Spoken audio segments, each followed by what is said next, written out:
How's it going, everybody? Thanks for joining me for another video. On this video, I want to talk about grading. Now, grading has become a very, very hot topic, not just in Pokemon, but in baseball cards, in Yu-Gi-Oh!, in Magic the Gathering. Grading has just blown up.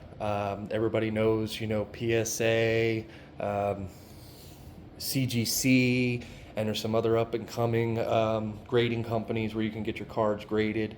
Um, but the one thing that is probably debated the most is should you or should you not grade?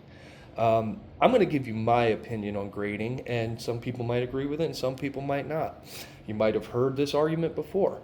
Uh, a lot of people will say only to grade your cards if you think it's going to be a 10. Now, why do they say that? They say that because obviously, if your card grades a 10, its value is a lot higher than if it were to grade anything less. Now, if your focus is solely on value and money, then sure, you're going to want to grade the cards that you think are going to get a 10. You're going to go through every step you can to try to ensure that it's 10 quality, and hopefully you get that 10. But the other side of that coin is, what is the card's value to you? That to me is much more important than whether it grades a 10 or a 5 or a 1, because at the end of the day, you as the collector determine what value you place on the cards you have. Meaning, if you're collecting solely for the purpose of collecting and it's for your personal collection, and you're trying to build up this collection to preserve those cards, and you're not really looking to make money off of Pokemon cards, look,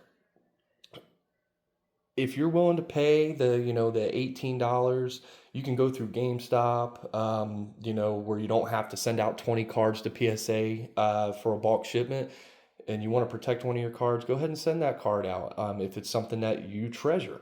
I'll give you an example here.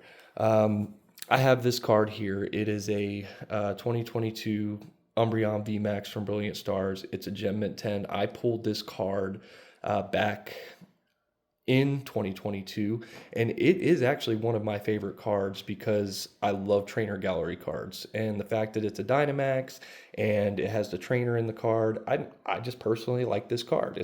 I actually like this Umbreon more than the Moonbreons, if you will.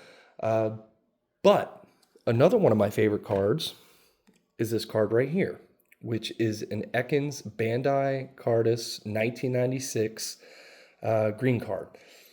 Um, as you can see, it's rated at a 3.5. Guess what? I love this card as much as I love this card. To me, for me personally, grading cards is about preserving history, right? So you're talking about a card that is early in the Pokemon card cycle. And it's just a neat card that I value as a collector, and to have it protected in this case, this right here is irrelevant to me. I have this card, it's protected. I know it's going to be protected. And so for me, I put the same value on this card as I would put on this one. Now, obviously, I know this card money wise is worth more.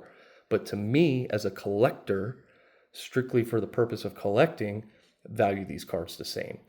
So I just wanted to kind of give my opinion on that, just for those people that might not be sure about sending their cards out for grading. It's all about you, the collector. If you think it's worth sending out for grading and you're willing to pay that, whatever it is, $18.99, send it through GameStop.